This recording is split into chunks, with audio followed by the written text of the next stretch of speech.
بسم اللہ الرحمن الرحیم. السلام علیکم ناظرین. ریڈ زون سے میں ہوں علی رضا الوی اور ہمیشہ کی طرح میرے ساتھ موجود ہیں جناب مظہر برلاس اور ان کے ساتھ تشریف فرما ہیں بلوچستان عوامی پارٹی کی مرکزی رہنما فرح عظیم شاہ صاحبہ. جی آپ کو خوش آمدید کہتے ہیں. بہت شکریہ. جی مظہر برلاس. جی حسب سابق حسب روایت پاکستان کے لیے دعا. اللہ تعالی ہمارے اس عظیم وطن کو سلامت رکھے, یہ وطن ترقی کرے, یہاں خوشحالی ہو اور امن اور چین ہو. الوی صاحب کیا خبریں؟ جی بلوچستان کی وزارت اعلیٰ کا مسند نشین تو بدل گیا. جام کمال اپنے کمالات جلیلوں کے ساتھ سبکدوش ہو گئے اور اس مسند پر اب عبدالقدوس بزنجو تشریف فرما ہے. حلف بھی ہو گیا. حلف کے موقع پر کچھ معاملات دیکھنے میں آئے اور اس کے بعد کیا ہو رہا ہے اندر ایک نئی حکومت کو, ایک نئے وزیر اعلیٰ کو جو بالکل نئے نہیں ہیں, ایک عہد گزار چکے ہیں, کن مشکلات کا سامنا ہے اس کا جائزہ لیں گے. پھر سینٹ کے الیکشن کے دوران پی ڈی ایم کو پیٹھ دکھا کر واپس چلی جانے والی اور کہیں اور رخ اختیار کرنے والی پاکستان پیپلز پارٹی کے رہنما بلاول بھٹو زرداری آج مولانا فضل الرحمان کے گھر گئے. وہاں کیا ہوا, کیا گفتگو ہوئی اور آگے کیا ہونے کے امکانات ہیں اس کا جائزہ لیں گے. اس بات کا بھی جائزہ لیں گے کہ آخر اس وقت کیا امیدیں تھیں, خالی ایک سیٹ کا معاملہ تھا یا کوئی اور زیادہ توقعات تھیں, اس لیے پاکستان پیپلز پارٹی نے اس اتحاد کو چھوڑا تھا.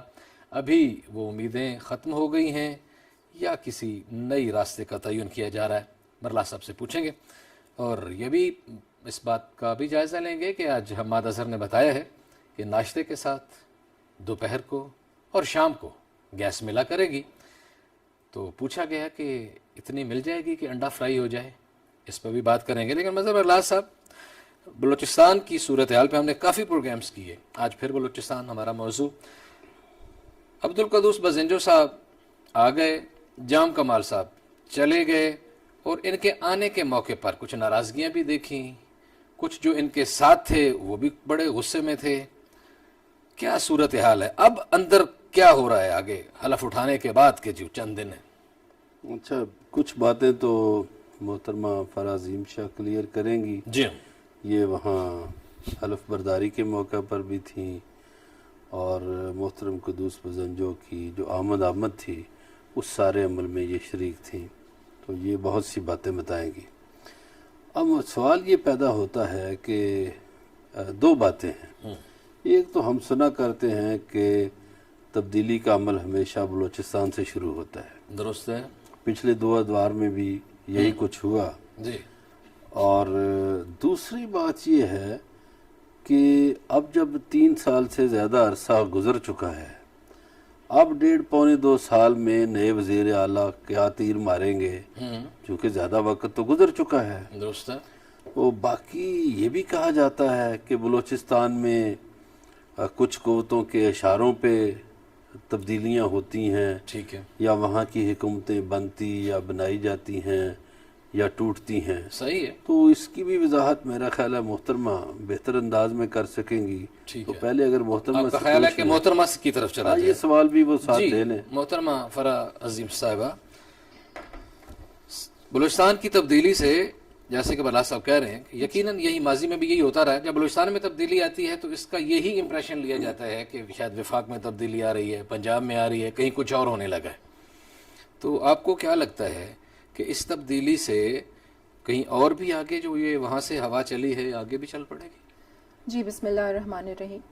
سب سے پہلے تو دیکھیں, اگر تبدیلی حسین ہے, خوبصورت ہے اور ہمارے ملک کے لیے اچھی ہے تو میرے خیال سے کہیں بھی آئے تو یہ اچھا ہی ہوگا. صحیح ہے.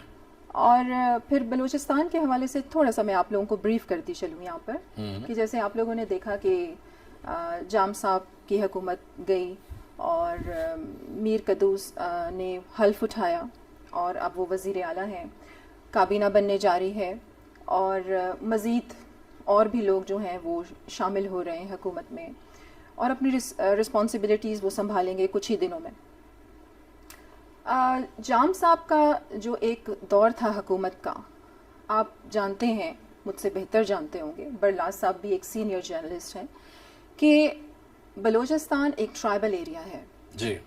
اور وہاں پہ اگر آپ ویسے بھی ایک بہت بڑے اسکالر تھے باہر کے, انہوں نے جب یہ ریسرچ بیسڈ بک لکھی تو انہوں نے کہا کہ بلوچستان کے حوالے سے کہ وہاں کے لوگوں کو آپ عزت دے دیں تو وہ اپنی جان بھی دے دیتے ہیں آپ کے لیے. صحیح.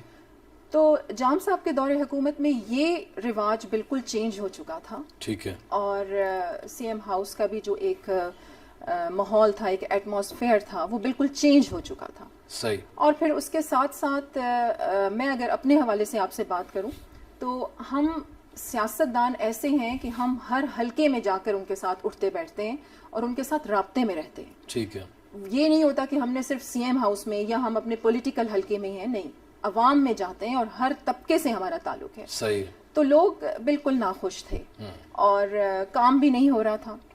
تو اب انشاءاللہ جیسے کہ برلا صاحب نے بھی کہا کہ اب دیکھیں گے کہ کیا تیر ماریں گے, اور وہ 3 سال تو وقت گزر چکا ہے, لیکن اگر آپ کی نیت ہو کچھ کرنے کی اور آپ واقعی میں کچھ کرنا چاہتے ہوں, تو میرے خیال سے یہ جو ہمارے پاس 1.5 سال کا تقریباً عرصہ رہ گیا ہے, تو یہ بہت زیادہ ہے. اور یہاں پر کچھ انیشیٹوز جو میر عبد القدوس بزنجو نے لیے, جیسے ہی انہوں نے حلف اٹھایا, آپ کو ہسٹری میں ایسے انیشیٹوز نہیں ملیں گے. میرے خیال سے کسی بھی چیف منسٹر یا اور بلوچستان کے تو کسی چیف منسٹر نے ایسا کام نہیں کیا ہوگا.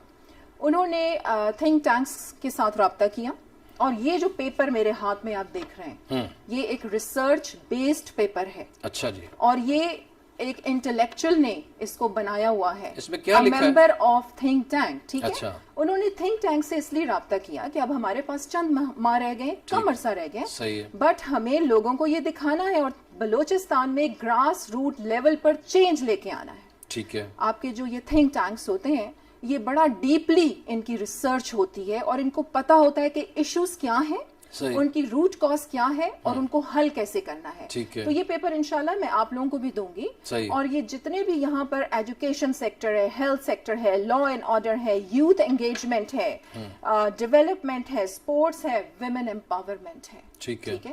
تو اس پہ ہم انشاءاللہ یہ دیکھیں, یہ بہت ساری چیزیں اس میں آپ کو نظر آ رہی ہوں گی. ٹھیک ہے. اگر یہ 1-2 بھی چیزوں پہ ہم نے فوکس کر لیا اور حکومت نے فوکس کر لیا, تو آپ بہت زیادہ چینج دیکھیں گے بلوچستان میں, اور بلوچستان کی حکومت کی مثالیں دیں گے پورے پاکستان میں. بلوچستان کی تقدیر گویا بدل جائے گی انشاءاللہ. جی برلا صاحب, آپ کو بھی ایسے ہی لگتا ہے یہ تھنک ٹینکس کے ذریعے یہ وہ کہہ رہے ہیں کہ کام چلانا چاہ رہے ہیں, انہوں نے کچھ ریسرچ مانگ لی ہیں اور یہ ظاہر ہے کہ ریسرچ بیسڈ کاغذ لے کے آئی ہیں؟ اس میں 2 باتیں ہیں. ایک تو میڈم نے خود کہا جی ہم عوام میں جاتے ہیں, ہر طبقے سے ملتے ہیں, تو پھر تو میرا خیال ہے اس کی ضرورت ہی نہیں پیش آنی چاہیے تھی کسی تھنک ٹینک کے پیپر کی, کیونکہ اگر آپ کی اپنے اتنے رابطے ہیں.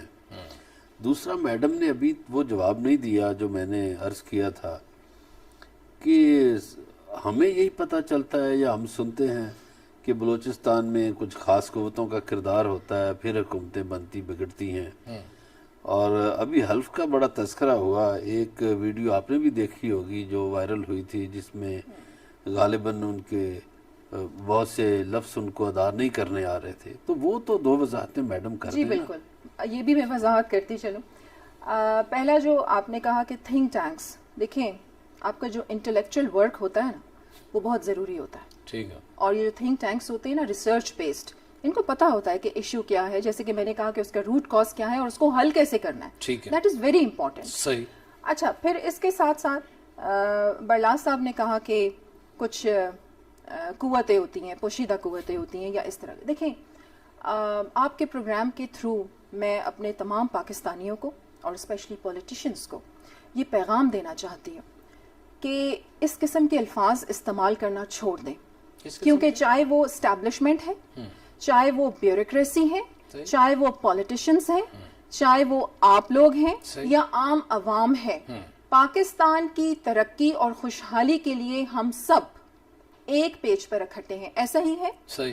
اب دیکھیں, اگر ہماری پاک فوج ہے یا ہماری سیکیورٹی ایجنسیز ہیں, جو ایکسپرٹیز ان کی ہو سکتی ہیں وہ میری اور آپ کی نہیں ہو سکتی. ٹھیک ہے. تو جب پاکستان کی ڈیولپمنٹ ہم سب چاہتے ہیں تو پھر ہمیں سب کو مل کے کام کرنا ہے. اور دیکھیں, سیکیورٹی ایشوز پاکستان کے اور انٹرنیشنل لیول پر سیکیورٹی ایشوز ہیں, ہماری فورن پالیسیز ہیں, بہت ساری چیزیں ہوتی ہیں نا. ایک ملک کو چلانا اتنا آسان نہیں ہوتا. جب آپ اس سیٹ پہ بیٹھتے ہیں, بیٹھ کے باتیں کرنا, تنقید کرنا, یہ بہت آسان کام ہے. میدان میں اتر کے کام کرنا یہ بہت مشکل ہے. تو اس قسم کی باتیں بھی میرے خیال سے ہم سب کو چھوڑ دینی چاہیے کہ یہ پوشیدہ طاقتیں ہیں, خلائی مخلوق ہیں, یہ ساری. ہم سب پاکستانی ہیں اور ہمیں اپنا اپنا کردار ادا یہی کرنا بات ہے. کی میرا خیال ہے برلاس صاحب نے آپ کو یہی بات کی ہے ویری کہ امپورٹنٹ. ہر کسی کو اپنا اپنا کام کرنا چاہیے, لیکن یہاں بدقسمتی یہ ہے کہ کوئی اپنا کام کرنے کے لیے تیار نہیں ہے, دوسرے کے پاس کام اور میں ایک اور پنگا بات, ضرور کرتا ہے. ایک اور وضاحت دیتی ٹھیک چلوں, ہے؟ برلاس صاحب نے کہا سیاستدانوں کا کام ہے, دفاع جو ہے وہ اسٹیبلشمنٹ کا کام ہے. جی. اور یہاں یہ تو بات اس میں میرا خیال ہے کوئی ایسی بری بات اور نہیں ہوئی. ایک اور چیز یہاں پہ برلاس صاحب نے وضاحت مانگی کہ جس طرح حلف برداری کی تقریب میں انہوں نے اپنے حلف میں کچھ جو غلطیاں کی, میں نے دیکھا کہ یہ ویڈیو بڑی وائرل ہوئی. آپ کو میں ایک بات بتاؤں, چائنا کی ترقی کا راز کیا ہے؟ بتائے نا. ٹرکی آپ کے سامنے ہے. میں چائنا جب گئی وزٹ پہ, اور وہاں کے 5 اسٹار ہوٹل میں کسی کو انگلش بولنی نہیں آ رہی تھی, سب چائنیز بول رہے تھے. عبدالقدوس بزنجو کو تو اپریشیٹ آپ لوگوں کو کرنا چاہیے کہ وہ ان کی زبان بلوچی ہے اور وہ پھر بھی اتنی اچھی اردو بولتے ہیں. وہ حلف میں اگر آپ اس حلف کو پڑھیں تو اتنی مشکل اردو اس میں لکھی ہوئی ہے کہ اگر آپ بھی اس کو پڑھیں گے تو آپ کی زبان بھی لڑکھڑا جائے گی. لیکن اپنی مادری زبان. لیکن محترمہ اگر میں مائنڈ نہ کریں تو میں جو آپ کے سامنے پیپر دیکھ رہا ہوں یہ آپ نے بھی انگلش میں لکھا ہوا ہے. بالکل ٹھیک ہے, لیکن میری بات سنیں, اس کی بھی میں آپ کو وضاحت دیتی چلوں. اپنی مادری زبانوں میں جب آپ پڑھائی کریں گے, سیکھیں گے نا, تو آپ اس ملک کو ترقی کرتے ہوئے دیکھیں گے. صحیح ہو گیا. تو یعنی آپ کے خیال میں یہ جو جوڑ توڑ ہوئی ہے, یہ جو حکومت بدلی ہے, جام کمال چلے گئے, عبدالقدوس بزنجو آ گئے, تو اس میں پاکستان کی اسٹیبلشمنٹ کا کوئی کردار نہیں؟ آپ یہ کہنا چاہ رہی ہیں؟ کیونکہ سوال جواب جو آپ نے دیا ہے وہ سوال سے متعلقہ نہیں تھا. نہیں, بالکل متعلقہ تھا, لیکن آپ میری بات کو نہیں سمجھے. فرمائیے. دیکھیں, میں آپ سے یہ کہہ رہی ہوں کہ چاہے وہ اسٹیبلشمنٹ ہے, چاہے وہ بیوروکریسی ہے, یا وہ پولیٹیشینز ہیں, ٹھیک ہے نا, تو ہم سب مل کے ہم نے پاکستان کو بنانا ہے نا, کام کرنا ہے. اور ہم نے دیکھیں اب جس طریقے سے اگر لیٹس سپوز کہ پرائم منسٹر ہیں, ٹھیک ہے, وہ ایک پولیٹیشین ہے, انہوں نے جو ہماری سیکیورٹی ایجنسیز ہیں ان کو بلانا ہے, ہماری بیوروکریسی ہے, ہر کسی کی اپنی اپنی ایکسپرٹی ہوتی ہے. ایسا ہی ہے جس لیول پر ان کی ایکسپرٹی ہے سیکیورٹی ایجنسیز کی, وہ میری اور آپ کی نہیں ہو سکتی. سیاست میں سیاست دیکھیں, نہیں, ہم تو سیاست کی بات کر رہے ہیں, پارلیمنٹ کی بات کر رہے ہیں, بلوچستان اسمبلی کی بات کر رہے ہیں, اسپیکر اس کے وزیر اعلیٰ کے عہدے کی بات کر رہے ہیں. اس میں اسٹیبلشمنٹ کی وہ زیادہ سمجھدار ہے سیاستدانوں سے, آپ یہ کہہ رہی ہیں؟ میں یہ نہیں کہہ رہی ہوں کہ وہ زیادہ سمجھدار ہیں, لیکن پاکستان کے لیے ہر کوئی بہت ضروری ہے, چاہے وہ اسٹیبلشمنٹ ہے, چاہے وہ پولیٹیشین ہے, چاہے وہ بیوروکریسی ہے, چاہے وہ کسی بھی شعبے سے تعلق. آپ کے سوال کا کچھ نہ کچھ جواب مل گیا ہوگا. میرا خیال ہے جی یہ بحث بڑی لمبی ہو جائے گی. جو محترمہ فرما رہی ہیں وہ بھی صحیح ہے کہ ہمیں ڈیپ سٹیٹ تھیوری پر عمل کرنا چاہیے. ہمیں اپنے وطن کے لیے, اپنی ریاست کے لیے, اپنے ملک کے لیے سب لوگوں کو اپنے اپنے شعبے میں کردار ادا کرنا چاہیے اور ایک پیج پر نظر آنا چاہیے, تاکہ ہمارے دشمن کو کسی بھی شعبے میں کسی بھی جگہ یہ جگہ نہ ملے کہ وہ وطن دشمنی کی آواز جو ہے وہ اٹھ سکے. لیکن مظہر اللہ صاحب ایک بات ہے کہ ہم یہ پاکستان میں صرف چیز دیکھتے ہیں ایک پیج کی, جی ہم اور فوج ایک پیج پہ ہیں, فلان فلان. جب پاکستان ایک, ملک ایک, تو دوسرے پیج کا تو مقصد ہی نہیں. اور دنیا کے کسی ملک میں کسی سربراہ مملکت کی طرف سے اس طرح کا بیان کبھی نہیں دیکھنے میں آیا, کبھی نہیں سنا جو ہم یہاں دیکھتے ہیں اور یہ بات کرتے ہیں. دوسرے پیج کا تو مقصد ہی نہیں ہے, کوئی ہو ہی نہیں سکتا. اور جو پاکستان میں ہے وہ کیسے محب وطن نہیں ہو سکتا؟ اصل پرابلم یہ ہوا ہے ہمارے ہاں کہ جب یہ ملک بنا تو بھارت کے تو وزیر اعظم 15 سال رہے. جواہر لال نہرو جو تھے وہ 62 تک رہے. ہماری بدقسمتی یہ ہوئی کہ ہمارے جو بانی پاکستان قائد اعظم محمد علی جناح رحمۃ اللہ علیہ, وہ 1 سال بعد ہی ان کا انتقال ہو گیا. وہ جو مسائل تھے, ایک تو لیڈرشپ کے مسائل ہوئے, دوسرا ہمیں جو مالی مسائل کا سامنا تھا, جس کے آپ کو پتہ ہے کہ گاندھی نے بھوک ہڑتال بھی کی تھی, بالکل, اسی لیے کہ آپ پاکستان کو اس کا حصہ دیں جو انڈین اسٹیبلشمنٹ نے نہیں دیا. تو یہ جو ابتدائی مسائل تھے, اس کے بعد کچھ تحریکوں کا سامنا کرنا پڑا, اور کچھ کا 50s میں کرنا پڑا, کچھ کا 60s میں کرنا پڑا. اور 60 کی جو تحریک تھی, لیٹ 60s کی, اس میں سے ہمیں پھر اپنا آدھا ملک بھی گنوانا پڑا. تو اس لیے ہمارے ہاں یہ باتیں ہوئیں. باقی جو آپ دیکھیے کہ امریکہ ہے یا اور ممالک ہیں، وہاں ڈیپ اسٹیٹ تھیوری پہ اس قدر عمل کیا جاتا ہے کہ کسی کی جرت نہیں ہوتی کہ وہ اپنے ملک کے خلاف بات کر سکے یا اپنے ملک کے مفاد کے خلاف بات کرے. ہمارے ہاں بدقسمتی سے تاریخ میں کئی مثالیں ایسی مل جاتی ہیں کہ ہمارے ہاں ذاتی مفاد کے لیے قومی مفاد کو قربان کر دیا جاتا ہے. اس میں بعض ڈکٹیٹر بھی ہیں، بعض سیاستدان بھی ہیں. تو ہم سب نے مل کے وہ کردار ادا نہیں کیا جو ہمیں کرنا چاہیے تھا. تو میرا خیال ہے محترمہ کا یہی موقف ہے کہ ہم سب کو اس پاکستان کے لیے ایک ہو کے کام کرنا چاہیے. ہمارا وطن ترقی کرے گا، ہمارے وطن میں خوشحالی ہوگی تو ہم سب خوشحال ہوں گے، سب کے لیے بہتری ہوگی. اور یہ بات بھی ان کی درست ہے کہ جیسی مثلاً ایک سیکورٹی کے معاملات ہیں، اس میں ظاہر ہے سیکورٹیز ایجنسیز جو ہیں وہ بہتر رہنمائی کر سکتی ہیں. جو سیاست کے معاملات ہیں ان میں سیاستدان بہتر رہنمائی کر سکتے ہیں. جو بیوروکریسی کے معاملات ہیں وہ بیوروکریسی زیادہ سمجھتی ہے. اسی طرح جو جرنلزم کے معاملات ہیں وہ ہم میڈیا کے لوگ زیادہ سمجھتے ہیں. تو ہاں یہ ہے کہ جو کسی کے لیے بھی کوڈ آف ایتھکس بنا ہوا ہے اس سے کوئی باہر نہ نکلے یا اپنے ملکی مفادات کے خلاف نہ نکلے. تو میرا خیال ہے کہ سب شعبے اگر اپنے اپنے حصے کا کام کریں تو یہ ملک بہت آگے چلا جائے گا. میں بھی سپورٹ کرتا ہوں اس بات کو، مادری زبان والی کو، اس لیے کہ اقوام متحدہ کے اداروں میں جتنی بھی اس کے بارے میں تحقیق ہوئی تو پتہ چلا کہ وہ ملک زیادہ ترقی کرتے ہیں جن کے بچے مادری زبان میں تعلیم حاصل کرتے ہیں. جی بالکل جی، وہ ملک یقیناً زیادہ ترقی کرتے ہیں جن کے بچے مادری زبان میں پڑھتے ہیں، مادری زبان بولتے ہیں، ان کی مادری زبان سکھائی جاتی ہے. بدقسمتی سے ہمارے ہاں بچے کنفیوژن کا ہی شکار رہتے ہیں. گھروں میں اور زبان بولی جاتی ہے، اسکولوں میں اور پڑھائی جاتی ہے، امتحانات اور زبانوں میں ہوتے ہیں، دفتری زبان اور ہوتی ہے، اور ایک چوں چوں کا مربع ہے. کسی اس مسئلے کے حل کی طرف جانا چاہیے. بات چیت کا سلسلہ جاری ہے، ہمارے ساتھ رہیے گا. ملتے ہیں ایک بریک کے بعد.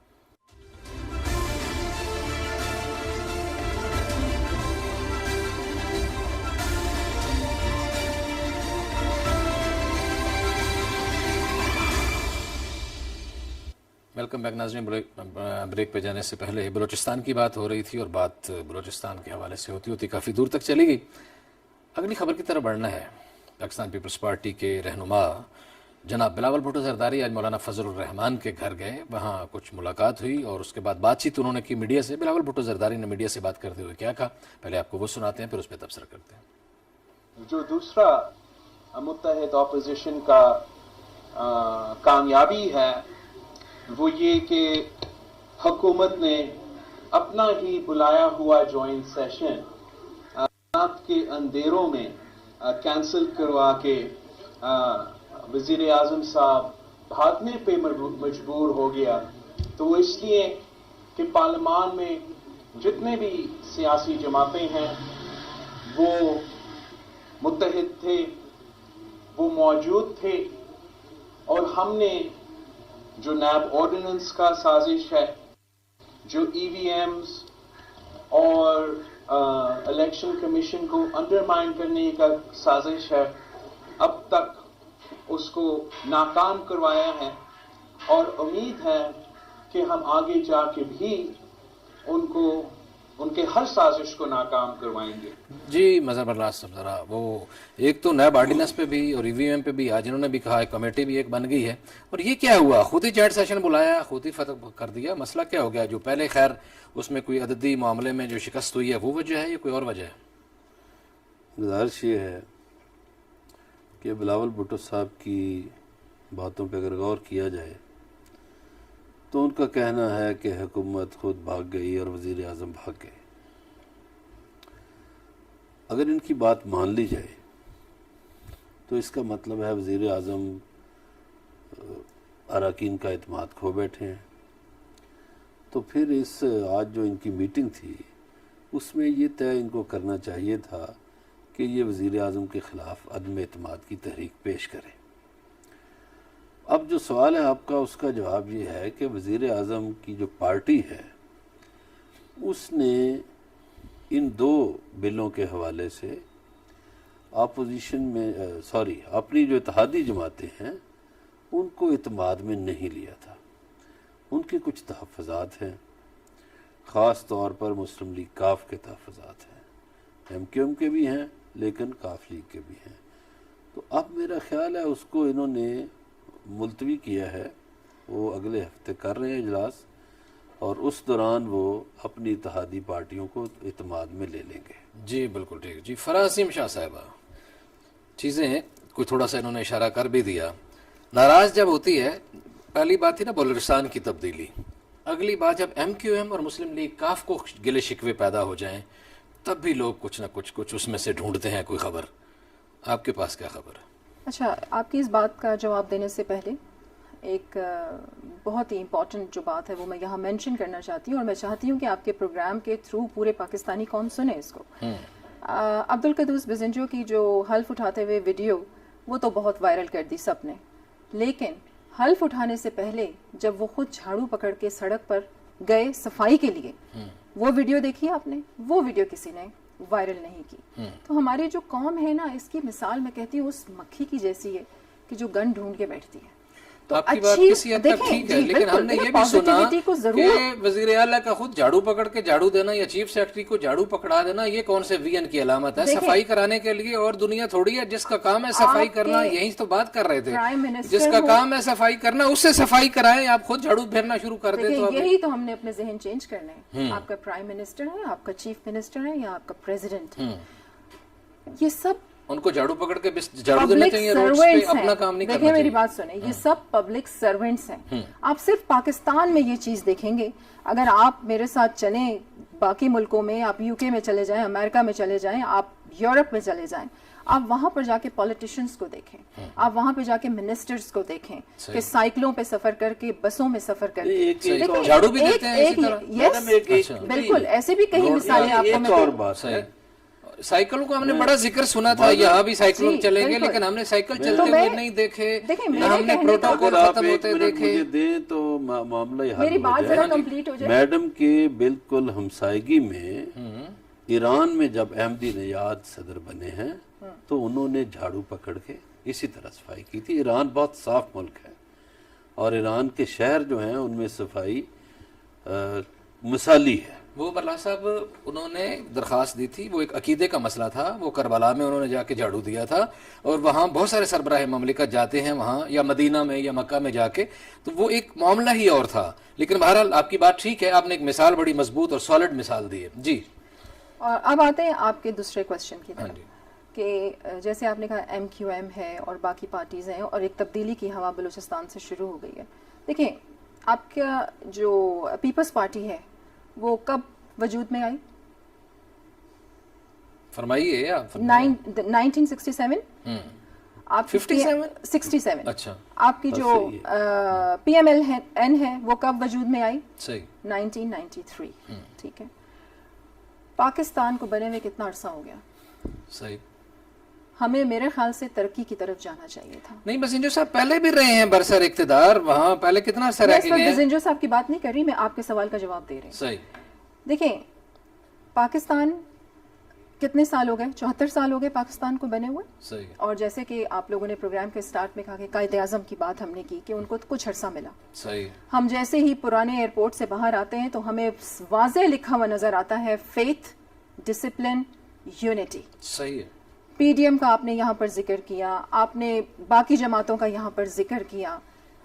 آپ کی جو بنیادی سہولتیں جس ملک میں نہ ہوں، ہمارے یہاں پر بدقسمتی یہ ہے، کوئی ایسا ایشو نہیں ہے پاکستان کا. پاکستان ویلفیئر اسٹیٹ بن سکتا ہے. جی، پاکستان ویلفیئر اسٹیٹ بن سکتا ہے. پاکستان از اے بلیسڈ کنٹری. صحیح ہے. کام کرنے کی نیت ہونی چاہیے اپنی ذاتی مفادات کو سائڈ پر رکھتے ہوئے. بالکل، آپ نے بالکل یہ بات درست کی، اور یہی بات ہم بھی چاہتے ہیں. ہمارا بھی رونا یہی ہے کہ یہ ملک بڑا ٹیلنٹڈ لوگوں سے بھرا ہوا ہے، اور اس میں بالکل اللہ کی طرف سے دیے ہوئے تمام وسائل موجود ہیں کہ اس کو تو ایک ویلفیئر اسٹیٹ ہونا چاہیے، اور قائد اعظم کے وی این کے مطابق اسے چلنا چاہیے تھا. لیکن بدقسمتی سے ایسا کیوں نہیں ہو سکا، اس کا بھی جائزہ لیں گے. ملتے ہیں ایک بریک کے بعد، ہمارے ساتھ رہیے.